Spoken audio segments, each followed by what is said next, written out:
For what purpose does the gentleman from Virginia rise? Madam Chair, I move to strike the last word on the Lee amendment The gentleman's recognized for 5 minutes. and thank the gentleman for deferring.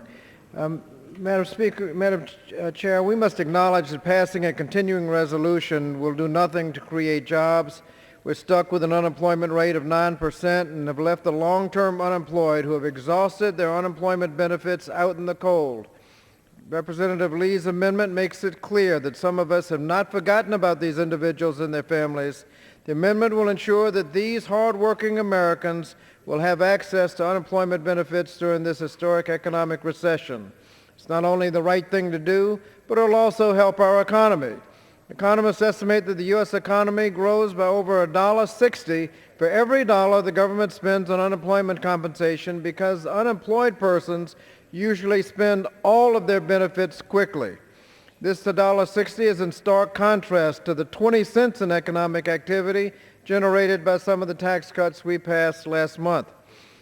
Put simply, unemployment compensation is one of the most efficient and effective ways to stimulate the economy. But extending benefits is only one part of a comprehensive approach that is needed to get the long-term unemployed back to work. Many of the Americans who have lost their jobs have lost jobs that are not coming back, jobs that have been shipped overseas or jobs that now require new skills. So while unemployment compensation is the temporary solution, we need to simultaneously be providing job training programs and educational training to help American workers develop the new in-demand skills. Unfortunately, this resolution actually cuts job training programs. And we face very difficult choices when it comes to the federal budget, and there's no easy solution to solve our budget problems. When I first came to Congress in 1993, we considered a budget that put an end to fiscal recklessness. We passed a budget that by the end of the 8 years of the Clinton administration would not only eliminated the deficit, but had a projected surplus large enough to have paid off the entire national debt held by the public 2 years ago.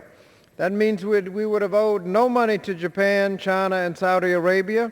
That budget also led to record job growth, but it required tough choices.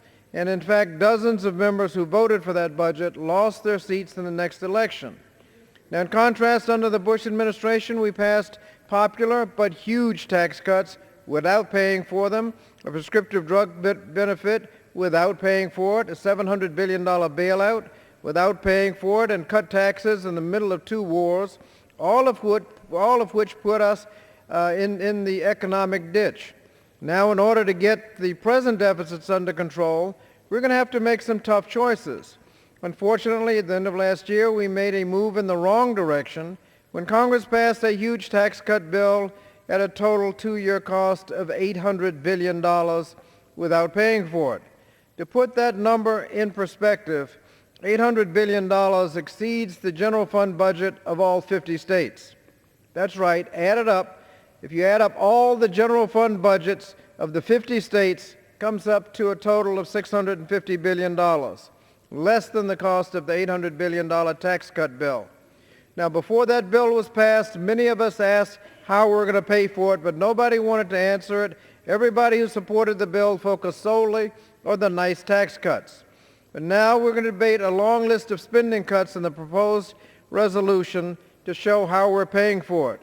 The safety net is attacked, low-income energy assistance, women, infants, and children's nutrition, the health centers, housing, and investments in our future like the National Science Foundation, NASA, Pell Grants, job training, clean water, high-speed rail. These are the things that we're cutting to pay for some of last year's tax cut bill.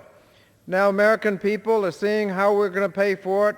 Last year we passed tax cuts that gave great benefits to multimillionaires, and now we're paying for it by inflicting pain on vulnerable portions of our population.